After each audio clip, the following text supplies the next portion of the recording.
if you don't have this policy in place, generally speaking, you have two options. Number one, you can try to work with local authorities or the U.S. State Department. You'll go to the embassy there locally.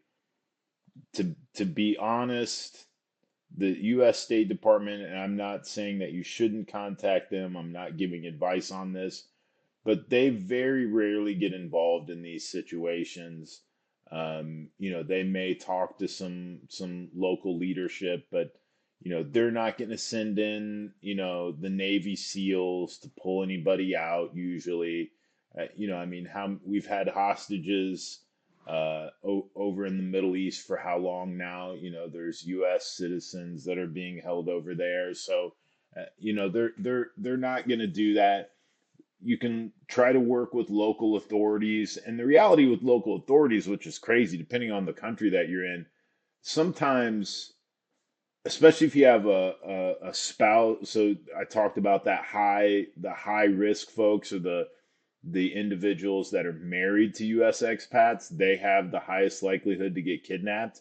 And even if it's a U.S. expat that gets kidnapped, a lot of times your local law enforcement, they act more as a rival gang.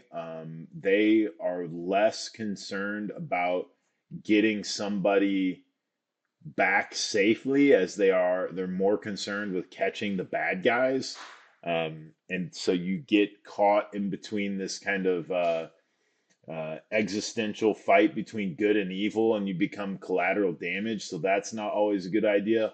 Or you can try to go approach one of these crisis response firms on your own, but that's going to take multiple business days to negotiate a deal.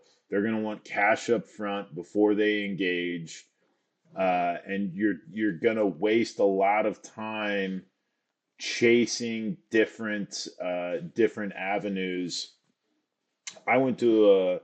I listened to a gentleman speak. I don't want to give too many details, but he was taken. He was taken by he was in a Muslim country. He was taken by a radical Muslim organization, and he was held by them for years.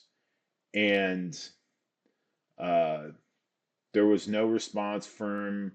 And this is like, you watch the TV shows like First 48 and everything. The best chance you have to get somebody out of these situations is within the first couple days, right? To get a positive outcome. You want it to move and happen quickly. Well, that didn't happen. They relocated this guy, and he was held for years and years and years. And when he finally got home, one of the things they found was that he was very, very close to getting out in the first couple days, but it got connected to a ransom payment and not having the cash to make a ransom payment. And they just didn't have the professionals that were connected to help guide them through the situation. Yeah, I mean, it's having that immediate response team is really important to moving you towards a good outcome.